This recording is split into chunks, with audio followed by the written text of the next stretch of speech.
Hey YouTube, this is Steve from Average Joe's Fantasy Football, and we've got your Week 18 start and sit video for the running back position. Again, if you guys are new to the channel, this is always going to be based off of full PPR and half PPR. And realistically, if they're standard, we might have some different adjustments to those running backs and who we would recommend for this week.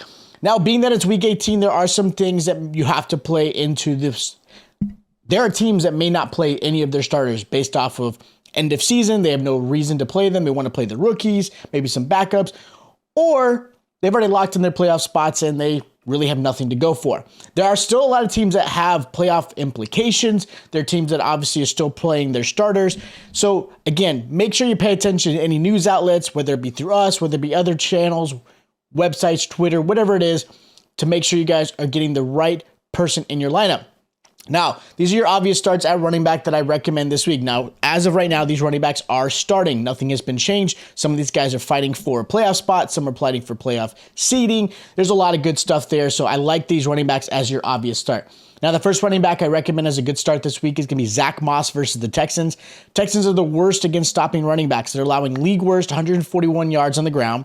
They're allowing 24.5 points in fantasy points the last 4 weeks. Moss has taken really the RB1 role ever since Jonathan Taylor's gone down. Deion Jackson gets sprinkled in a little bit more so for the passing and receiving game. Moss doesn't necessarily really have a lot of value there, but he's done a really good job as far as the run, ground and pound type of style, getting the red zone activity.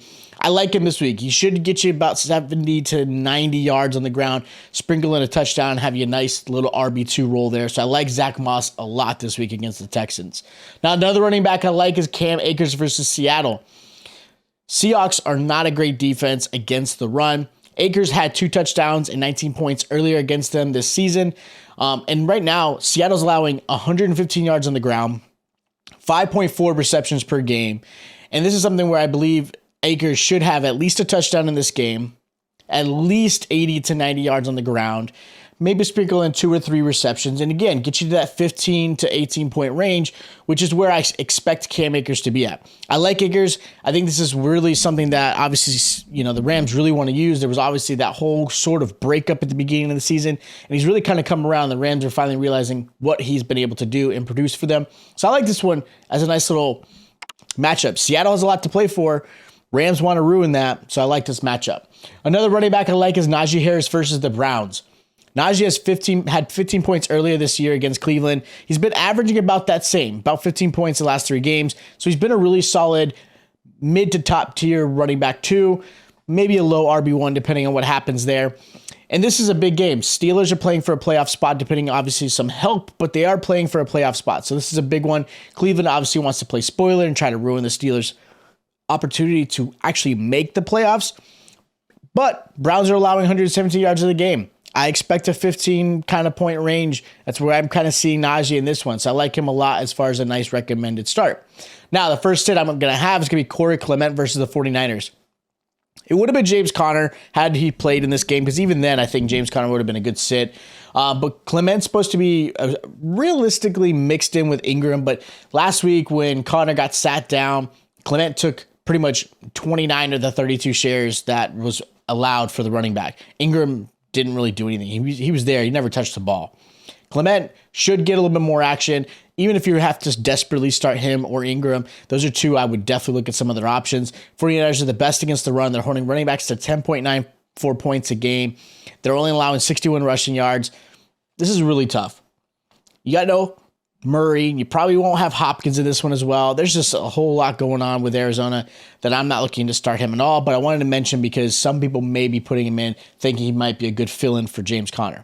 Tyler Algier is another one I'm not recommending this week against the Bucks. Bucks have actually been pretty good at stopping the run, especially lately. They haven't allowed more than 80 yards on the ground in the last 3 games, allowing an average of 14 points allowed to running backs, and that was even with a 25-point performance out of James Conner.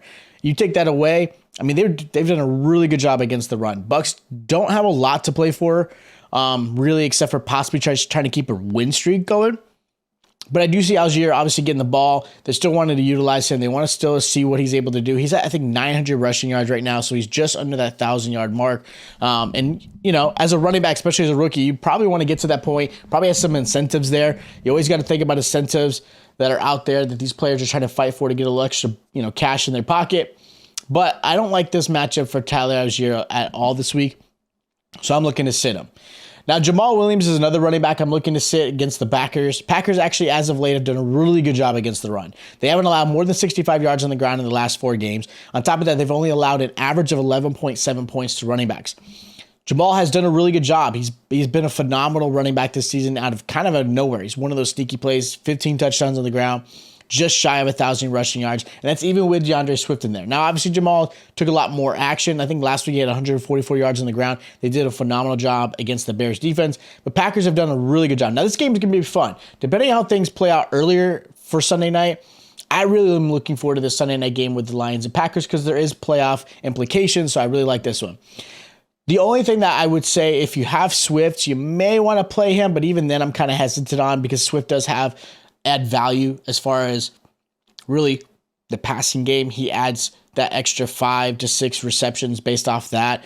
Depending on how this game plays out, I do and am rooting for the Lions, but I think the Lions actually can end up winning this game. But Jamal Williams is definitely somebody I'm looking at sitting, even though he has the potential to kind of make me look like a fool because of the red zone activity. I'm kind of hesitant on him.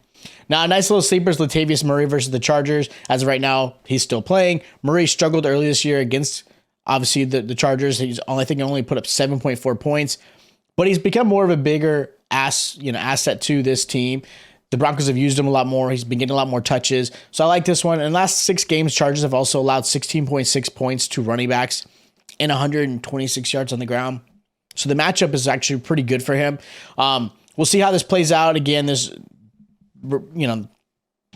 Broncos have nothing to play for. So, but I do expect Latavius Murray to still play. So I like him as a nice little sleeper. So those are my start, sits, and sleepers for Week 18 for the championship for most of you guys. Again, if you guys have any questions of who you should start in your lineup, hit us up in the comments down below. If you guys enjoy the content, make sure you hit the subscribe button. I know the season's about to end, but we have a lot of Dynasty content. So any of you guys are in the Dynasty at World or just want to get ahead of your competition next year, I'll be obviously doing rookies. We'll be talking about that and getting ready into that portion of it. We'll talk pro days and all that fun stuff. So there's a lot of content still coming your way. So don't just leave. There's a lot of great stuff for football, so make sure you hit that subscribe button. Also, if you enjoyed the video, make sure you hit the like button. It's greatly appreciated. If you have any other questions, again, hit us in the comments. Check out our other start and sit videos, and I'll check you guys out next time.